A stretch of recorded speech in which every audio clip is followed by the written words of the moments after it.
Imagine this. The sun is hot. You feel the wind in your hair. The roar of engines fills the air. This is jet ski racing.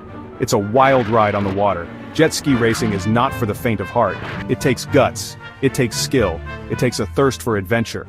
Are you ready to ride the waves? Jet ski racing is a sport like no other. It's about speed, agility, and pushing your limits. Racers compete on powerful machines. They skim across the water at incredible speeds. The feeling is exhilarating. The wind whips past you. The water sprays in your face. You feel totally alive. It's you against your competitors.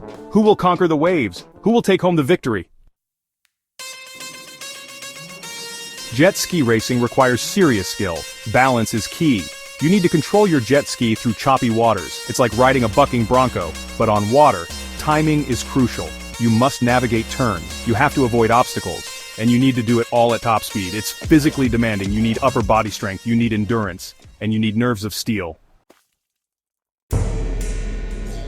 Safety is paramount in jet ski racing. Always wear a life jacket. It could save your life. Use a quality helmet. It will protect your head from impacts. Be aware of your surroundings, know the water conditions, and never race alone. Jet ski racing is an adventure. It's a test of skill and courage, and it's a whole lot of fun.